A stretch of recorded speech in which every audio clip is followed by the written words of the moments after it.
Oliver, calm down, said Fred, looking slightly alarmed. We are talking of a fall very seriously. The day before the match, the winds reached howling point, and the rain fell harder than ever.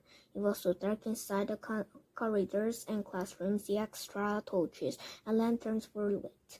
The Slytherin team were looking very smug indeed, and none more so than Malfoy. If only my arm was feeling a bit better. He sighed as a gale outside pounded the windows. Harry had no room in his head to worry about anything except the match next day. Oliver Wood kept hurrying up to him between classes and giving him tips. The third time this happened, Wood talked for so long that Harry suddenly realized he was 10 minutes late for defense against the dark arts, and set off at a run with Wood shouting after him. Diggory's got a very fast swerve, Harry, so you might want to try looping him. Harry skidded to a halt outside the defense against the dark arts crystal, pulled the door open and dashed inside. Sorry I'm late, Professor Lupin. But it wasn't Professor Lupin who looked up at him from the teacher's desk. It was Snape.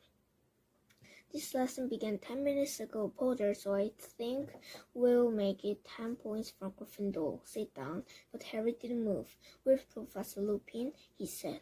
He says he is feeling too ill to teach today, said Snape with a twisted smile. Please serve with Dumbledores, Redcaps, Kappas, and Grindylows, said Hermione quickly, and we're just about to start. Be quiet, said Snape coldly. I did not ask for information. I was merely commenting on Professor Lupin's lack of organization.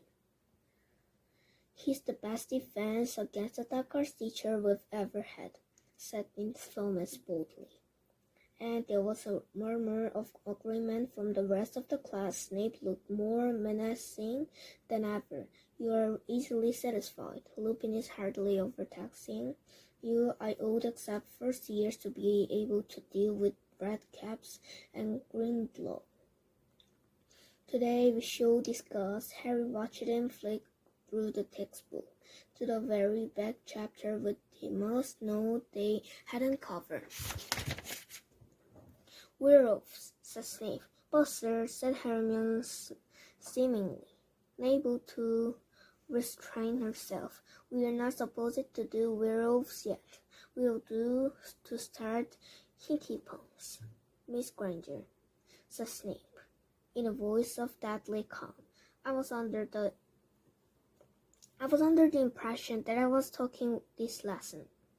Not true, and I am telling you all to return to page 394. He glanced around again. All of you now, with many bitter sidelong looks and some sudden muttering, the class opened their books. Which of you can tell me how we distinguish between the werewolf and the true wolf, said Snape. Everyone sat in motionless silence. Everyone except Hermione, whose hand, as it so often did, had shot straight into the air. Anyone? Snape said, ignoring Hermione. His twisted smile was blank. Are you telling me that Professor Lupin hasn't even taught you the basic distinction between? We told you, said Parvati suddenly. We haven't got as far as werewolves yet. We are still on. Silence, snarled Snape. Well. I never thought I'd met a third year class who wouldn't even recognize a werewolf when they saw one. I shall make a point of informing Professor Dumbledore how very behind you all are. Please, sir, said Hermione, whose hand was still in the air. The werewolf differs from the true wolf in several small ways. The snout of the werewolf. This is the second time you have spoken out of turn, Miss Granger, said Snape coolly. 5 more points for Gryffindor for being an insufferable know-it-all. Hermione went very red, put down her hand and stared at the floor with her eyes full of tears. It was a mark of how much the class loved Snape that they were all glaring at him, because every one of them had called Hermione a know-it-all at least once, and Ron, who told Hermione she was a know-it-all at least twice a week, said loudly, "You ask us a question and she knows the answer. Why ask if you don't want to be told?" The class knew instantly he'd gone too far. Very poorly explained. That is incorrect. Kappa is more commonly found in Magnolia. Professor Lupin gave this 8 out of 10. I wouldn't have given it 3. When the bell rang at last, Snape held them back. "You will each write an essay to be handed in to me on the ways to recognize and kill werewolves. I want 2 rolls of parchment on the subject, and I want them by Monday morning. It is time somebody took this class in hand. Weasley, stay behind. We need to arrange your detention." Harry and Hermione left the room with the rest of the class, who waited until they were well out of earshot, then burst into a furious tirade about Snape. "Snape's never been like this with any of our other defense against the dark arts teacher, even if he didn't want the job," Harry said to Hermione. "Why is he got it in for Lupin? Do you think this is all because of the Bogarts?" "I don't know," said Hermione pensively, "but I really hope Professor Lupin gets better soon." Ron caught up with them 5 minutes later, in a towering rage. "Do you know what that?" He called Snape something that made Hermione say, "Ron, it's making me do. I've got to scrub out the bedpans in the hospital wing without magic." He was breathing deeply, his fists clenched. Why couldn't Black have hidden in Snape's office, and he could have finished him off for us. Harry woke extremely early next morning, so early that it was still dark for a moment. He thought the rolling of the wind had woken him. Then he felt a cold breeze on the back of his neck and sat bolt upright. As Harry opened the door, something brushed against his leg. He bent down just in time to grab Crookshanks by the end of his bush tail and drag him outside. "You know, I reckon Ron was right about you," Harry told Crookshanks suspiciously. "There are plenty of mice around this place. Go and chase them. Go on," he added, nudging Crookshanks down the spiral staircase with his foot. "Leave Scabbers alone." The noise of the storm was even louder in the common room. Harry knew better than to think the match would be cancelled.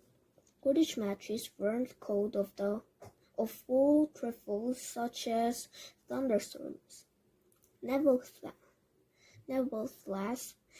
he was starting to feel very apprehensive. Wood had pointed out credit degree to him in the corridor. Degree was a 5th year and a lot bigger than Harry Seekers were usual right and Spirit, but Degree's weight would be an advantage in this weather because it was less likely to be blown off course. Harry whiled away the hours until dawn in front of the fire, getting up every now and then to stop Crookshanks sneaking up the boys' staircase again. At long last, Harry thought it must be time for breakfast, so he headed through the portrait hall again, alone. "Stand and fight, you Mandrake!" yelled Sir Canagle. "Oh, shut up!" Harry yawned. He revived a bit over a large bowl of porridge, and by the time he'd started on toast, the rest of the team had turned up. "It's going to be a tough one," said Wood, who wasn't reading anything. Stop worrying, Oliver, said Alicia soothingly. We don't mind a bit of rain. But it was considerably more than a bit of rain. Such was the popularity of Quidditch that the whole school turned out to watch the match as usual, but they ran down the lawns towards the Quidditch pitch, heads bowed against a ferocious wind, umbrellas being whipped out of their hands as they went. Just before he entered the changing room, Harry saw Malfoy grabbing Goyle, laughing and pointing at him from under an enormous umbrella on their way to the stadium. The team changed into their scarlet robes and waited for Wood's usual pre-match pep talk, but it didn't come. He tried to speak several times, made an odd gulping noise, then shook his head hopelessly and beckoned them to follow him. The wind was so strong that they staggered sideways as they walked out onto the pitch. Harry rose fast, but his nimbus was swerving slightly with the wind. He held it as steady as he could and turned squinting into the rain. Within 5 minutes, Harry was soaked to his skin and frozen, hardly able to see his teammates, let alone the tiniest snitch. He flew backwards and forwards across the pitch, past blurred red and yellow strips, with no idea of what was happening in the rest of the game. He couldn't hear the commentary over the wind. The crowd was hidden beneath a sea of cloaks and battered umbrellas. Twice Harry came very close to being understated by a bludger. His vision was so clouded by the rain on his glasses he hadn't seen them coming. He lost track of time. It was getting harder and harder to hold his broom straight. The sky was getting darker as though night had decided to come early. Twice Harry nearly hit another player. Without knowing whether it was a teammate or opponent, everyone was now so wet, and the rain so thick he could hardly tell them apart.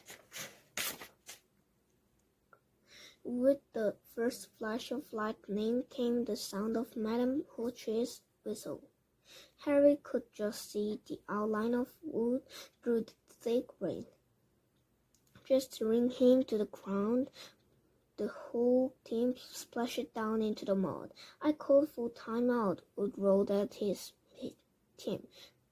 Come on, under here. They huddled at the edge of the pitch under a large umbrella. Harry took off his glasses and wiped them hurriedly on his robes. What's the score?